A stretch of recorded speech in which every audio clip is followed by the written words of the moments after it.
A chakra is an energy point within and sometimes outside the body that has a specific quality. All chakras in the body are doorways to non-physical consciousness. They are doorways to the corresponding planetary spheres.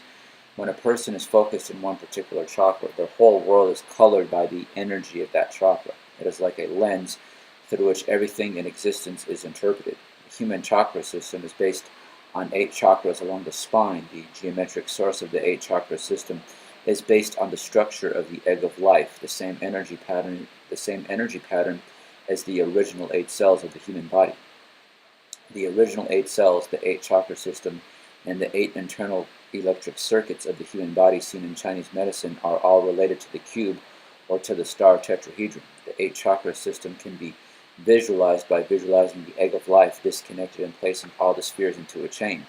What you have is the human 8 chakra system, the primary chakras running up and through the body. Human energy from sexual to electrical moves in the pattern you see here. These movements are also found in the harmonics of music. Seeing the structure of the musical scale will help you apply that structure to the human chakra system. The 8 chakra system corresponds to the musical scale as such. Do corresponds to the first chakra, which is survival. Re corresponds to the second chakra, which is sex. Mi corresponds to the third chakra, which is willpower. Fa corresponds to the fourth chakra, which is the heart of emotions.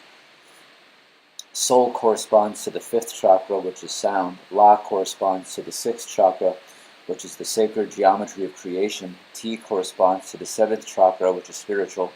And lastly, Do corresponds to the 8th chakra, which is the next world of existence.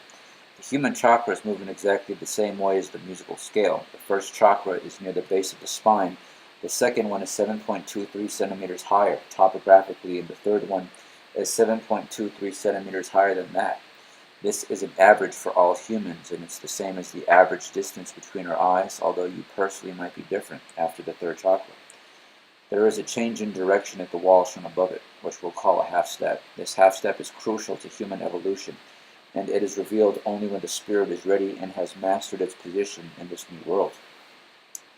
To the spirit in the body, this half step is hidden, not apparent. The spirit simply cannot see it until the time is right. Once this half step is found and passed, the energy flows to the heart, the throat, the pituitary gland, and the pineal gland before it encounters another wall half step that again stops the flow.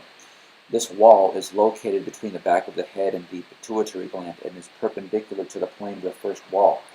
Once the energy has moved past this second half step, it reaches the 8th and final chakra of this octave. This 8th chakra is in Hindi called the Godhead, for it is the goal of all life. It is located exactly 1 hand length above your head. There are 2 primary ways the energy can move up through the body, one male and the other female. First, the energy always moves in a spiral, and when it spirals counterclockwise relative to the body, it's male. When it spirals the other way, it's female, which is clockwise relative to the body. The human spirit's main focus starts at the bottom of the chakra system when you're born. This then moves up during your life through the various stages. Each chakra has a quality. The first is survival, the second is sex, the third is willpower, the fourth is the heart or emotions. The fifth is sound, the sixth is the sacred geometry of creation, the seventh is spiritual, and the 8th is the next world of existence. When beings come into a brand new reality where they've never been born before, babies coming to Earth, for example, they have one thing on their mind and one thing only. They want to be able to survive and stay here. Their whole focus is on being able to survive this new world. So they do everything they can to stay. As we mentioned, the first chakra becomes like a lens through which you interpret this new reality.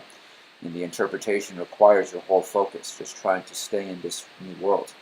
The moment survival has been achieved, it becomes apparent to the spirit that 1 or 2 more chakras are available. It's actually 2, but spirit may see only 1.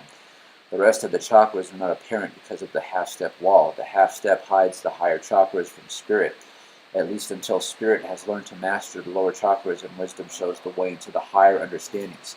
Once survival has been achieved, you desire to make contact with the beings in that reality. This is instinctual. When you're a baby, that's usually interpreted as making contact with your mother, especially her breast in this reality. But in fact, it is sexual in nature. As you get older, the desire for contact becomes purely sexual. You want physical contact with the beings in this world. In higher worlds, it takes on different connotations, but basically you locate and make contact with the life in that new world. So we call that chakra the sexual one. After you've survived and made contact with the beings, you now have the third chakra available, which has to do with wanting to learn how to manipulate and control the new reality, or what you might call willpower. You want to know how things work, what the laws are in this new world. How do you do it? You spend all your time trying to figure out physical things.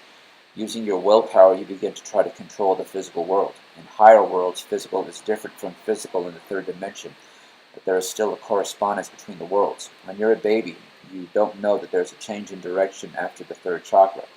There's something like a wall obscuring the next four chakras. The child is not aware of the many more chakra lessons to come. There's more to life, but the child is totally oblivious to it. On Earth, even when we become an adult, we may not know that there are higher centers in the body. Much of the world is still living in the first three chakras, but that is changing fast. Until the 1950s, the vast majority of people in this country were in one of the three lower chakras. Not everybody, of course, but most people. They were concerned with control, money, materialism, houses, cars, sex, food, especially with survival aspects, making sure they stored up enough money to feel secure.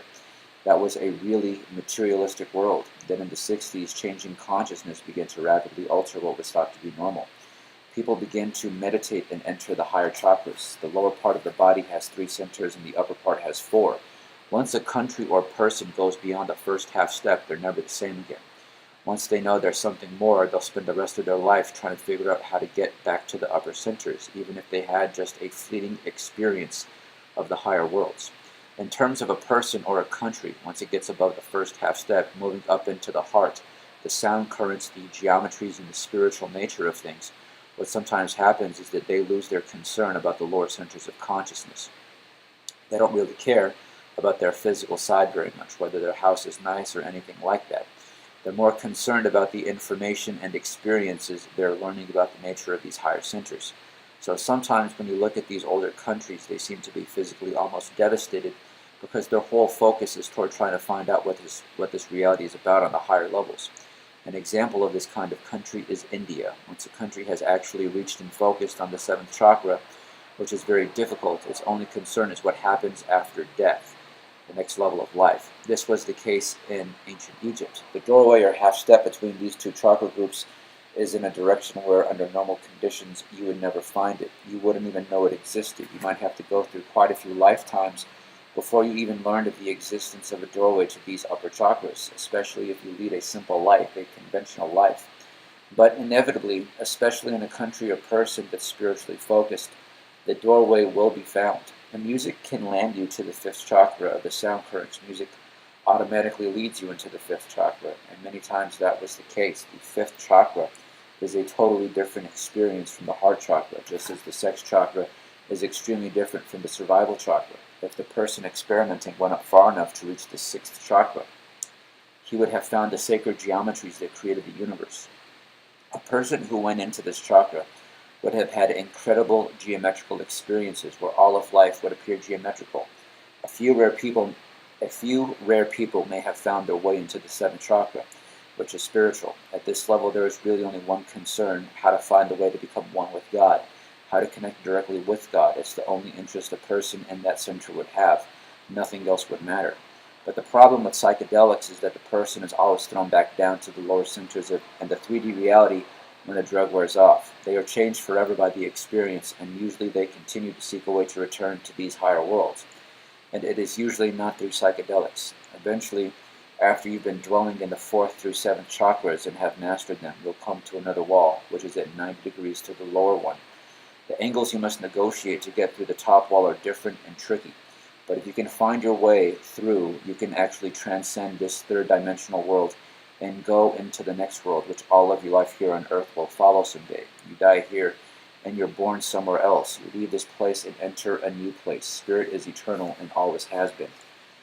We'll talk about this new place soon. It's not somewhere to go, it is really more a state of being. In Egypt, after initiates had 24 years of training, they were given an appropriate psychedelic and put in the sarcophagus in the king's chamber for 3 days and 2 nights, sometimes up to an extra day.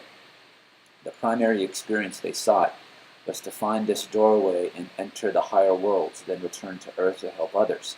This becomes apparent to almost everyone who reaches for these higher levels. There is only one thing to do when you return to earth: serve all life, for it becomes very apparent through this experience that you are all life.